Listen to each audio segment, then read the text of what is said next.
Let's take a closer look at Chief Bogo from the movie Zootopia. At the beginning of the film, Bogo is portrayed as quite a bigoted character. Like many other animals in Zootopia, he holds some strong prejudices. He's not at all happy about the idea of having a small mammal like Judy Hopps join his police force. His team is made up mostly of larger animals, think elephants, rhinos, and hippos, along with some fierce predators like tigers, lions, bears, and wolves. In his mind, these big and powerful animals are more suited for the job.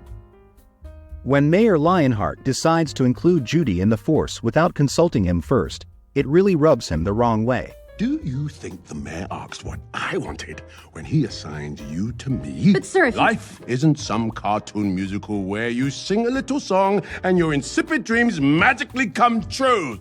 To him, Judy's achievements, like being the valedictorian of her class at the police academy, don't matter much because she's still just a small mammal. This leads Bogo to assign her what he thinks is a punishment, parking duty. He sees it as a way to keep her out of his hair and away from serious police work. He is dedicated to his job, but he has little patience for anything that distracts him from what he considers important matters. This includes dealing with politics or the silly antics of his officers. His initial attitude toward Judy reflects this mindset. He views her presence as an annoyance rather than an asset. This attitude is tied to his reluctance to embrace change and diversity within the police force, especially since Judy was brought in through what Mayor Lionheart called the Mammal Inclusion Initiative. He can be pretty harsh towards those he doesn't like, and sometimes he lets his personal feelings get in the way of his sense of duty.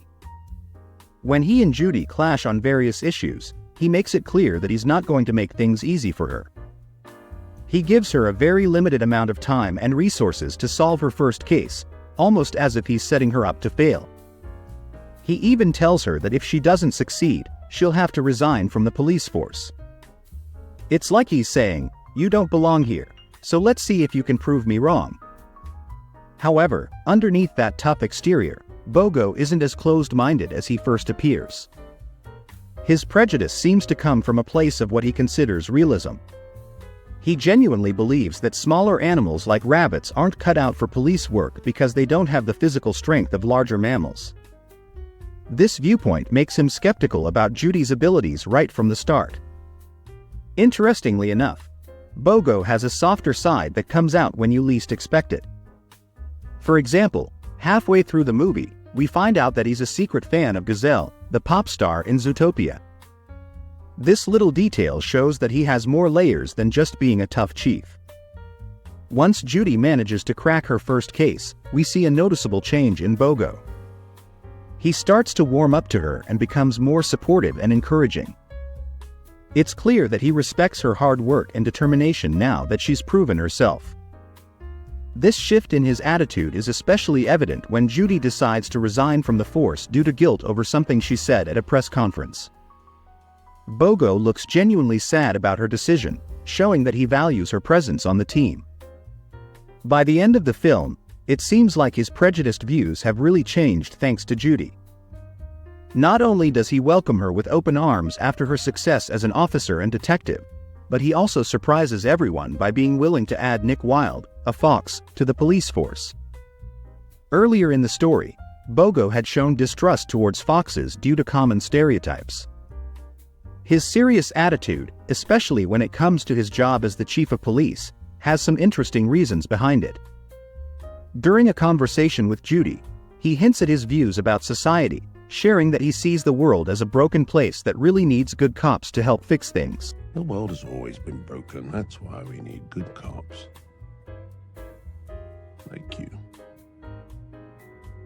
When it comes to his fellow officers, he has a bit of a playful side, even if it's wrapped in a tough exterior. He knows that his reputation as a strong and intimidating law enforcer can be used for some lighthearted teasing. We need to acknowledge the elephant in the room. Francine. Happy birthday. Later on, during the movie's epilogue, he playfully assigns Judy and Nick to parking duty. Hopps. Wild. Parking duty. Dismissed. Just kidding. Interestingly, as I mentioned earlier, he is a huge fan of Gazelle, the popular pop star in Zootopia. At first, he seems a bit shy about admitting this passion. However, by the end of the movie, we see him letting go of that insecurity.